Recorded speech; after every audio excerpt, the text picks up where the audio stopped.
সুপ্রিয় দর্শক, আপনারা যারা বেনাপোল হয়ে ভারতে বিভিন্ন কাজে যাবেন, বেড়াতে যাবেন বা চিকিৎসা নেওয়ার জন্য যাবেন, তাদের জন্য কিছু গুরুত্বপূর্ণ তথ্য। সেটা হলো, আপনারা অবশ্যই বেনাপোল বর্ডারে নামার সাথে সাথে অনেকগুলো দালালের সামনে পড়বেন। বিশেষ করে আপনাদেরকে বলবে যে আপনার পাসপোর্ট দেন, আপনাদের সকল কাগজপত্র আমরা রেডি করে দিব, অল্প টাকার বিনিময় করব। কিন্তু কাজ হওয়ার পরে আপনার 2 গুণ টাকা বা 3 গুণ টাকা আপনার থেকে চাইবে। যার কারণে অবশ্যই আপনার চেষ্টা করবেন, যদি আপনার সক্ষমতা থাকে, অবশ্যই আপনার নিজের কাগজপত্র যেগুলো আছে সেগুলো অবশ্যই আপনি নিজে পূরণ করবেন। তাতে আপনার অনেকগুলো সমস্যা থেকে আপনার সম্মুখীন থেকে বাঁচবেন।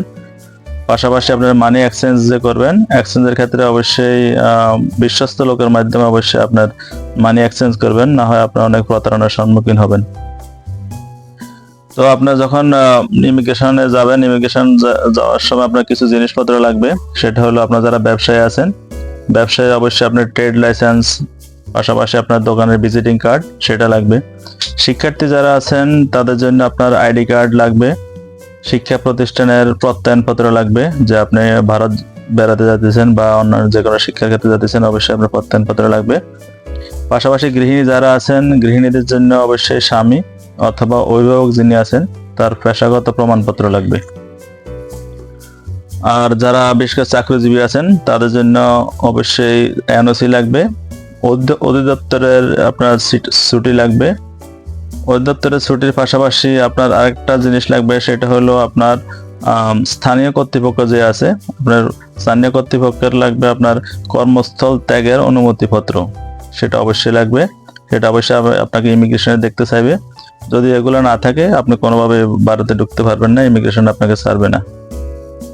তো এই কাগজপত্রগুলো অবশ্যই আপনার সাথে রাখবেন। পাশাপাশি আপনারা যারা মেডিকেল বিষয়ে যাওয়ার চিন্তা করতেছেন, মেডিকেল বিষয়ে অবশ্যই আপনার মেডিকেলের যে কাগজপত্র যেগুলো আছে, বিশেষ করে আপনার ইনভাইটেশন লেটার, পাশাপাশি ডক্টরের অ্যাপয়েন্টমেন্ট লেটার, সেটা অবশ্যই সাথে রাখবেন। পাশাপাশি আরেকটা জিনিস খেয়াল রাখবেন, আপনি যে হসপিটালে চিকিৎসা করার জন্য যাবেন, অবশ্যই সেই হসপিটালে আপনার চিকিৎসা করাতে হবে। কোনোভাবে অন্য কোনো হসপিটাল যাওয়া চলবে না, তাহলে আপনার ভবিষ্যতে ভারতের ভিসা পেতে অনেক সমস্যা হবে। বাংলাদেশে যে ডাক্তারকে দিয়ে আপনি চিকিৎসা নিয়েছেন, সেই ডাক্তারের কাগজগুলো অবশ্যই সাথে রাখবেন, কারণ ওই ডাক্তারের কাগজগুলো অবশ্যই দেখবে যে আপনার ডাক্তার কে ছিল, কোন হসপিটালে দেখিয়েছেন এবং ও হসপিটালের ডাক্তার কি বলছে।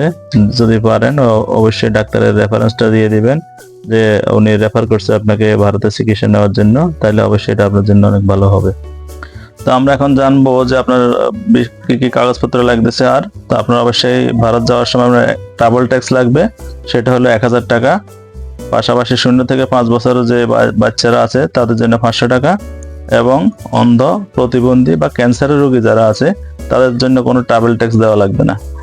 পাশাপাশি আপনাকে আরেকটা ট্যাক্স দিতে হবে, সেটা হলো পোর্ট চার্জ, যেটা হলো বা যাত্রী সার্ভিস চার্জ বা পোর্ট চার্জ যেটা বলে, সেটা হলো 60 টাকা লাগবে। আর আরেকটা কার্ড লাগবে, সেটা হলো ই অ্যারাইভেল কার্ড, যে আপনার যেদিন আপনার ভারতে ঢুকবেন, ঢোকার 72 ঘন্টার ভিতরে আপনার একটা ই অ্যারাইভেল কার্ড লাগবে। তো ই অ্যারাইভেল কার্ড যেটা, সেটা অবশ্যই আপনার 72 ঘন্টার ভিতরে যে কোনো একটা কম্পিউটার থেকে আপনি ই অ্যারাইভেল কার্ডটা ফর্মটা পূরণ করবেন, এবং ই অ্যারাইভেল কার্ডটা অবশ্যই সাথে নিয়ে যাবেন। না হয় আপনার ই অ্যারাইভেল কার্ড না থাকলে আপনি ভারতে ঢুকতে পারবেন না। তো আর হলো, যারা বিশেষ করে ভারতে যাবেন তাদের ক্ষেত্রে আরো কিছু সতর্কতা আছে। আপনার ভারতে যখন ইমিগ্রেশন ক্রস করে ওই ভারতের পাশে যাবেন, তখন আপনার হয়তো টাকা পয়সা এক্সচেঞ্জ করা লাগতে পারে। এক্সচেঞ্জ করার ক্ষেত্রে আসলে অনেকগুলো সতর্কতা অবশ্যই আপনার পালন করতে হবে। সেটা হলো, আপনার অপরিচিত পরিচিত যদি লোক থাকে তাহলে অবশ্যই আপনি ভালো হবে। অপরিচিত থাকলে আপনি যাচাই বাছাই করার পর সঠিক দামটা পাবেন, কারণ এক দোকানে দেখবেন এক একটা রেট দিয়ে দিবে। আর আপনি এখান থেকে প্রতিদিন আপনার সকাল 6:30 থেকে সন্ধ্যা 6:30 পর্যন্ত আপনি ঢুকতে পারবেন ভারতে। পরবর্তীতে আমরা জানানোর চেষ্টা করব যে কলকাতা বা যারা ব্যাঙ্গালোরে চিকিৎসা নেওয়ার জন্য যাবেন তাদের জন্য কিছু গুরুত্বপূর্ণ টিপস, যে কিভাবে আপনার অল্প টাকার ভিতরে ভালো হসপিটালে চিকিৎসা করাবেন, কোন কোন হসপিটালে কোন কোন রোগের জন্য ভালো চিকিৎসা হয়। পাশাপাশি আপনি যদি ব্যাঙ্গালোর চিকিৎসা নিতে চান, তাহলে অবশ্যই ব্যাঙ্গালোরে কিছু ভালো টিপস আমরা দিতে পারবো। আমরা পরবর্তী ভিডিওতে আপনাদের দেওয়ার চেষ্টা করব।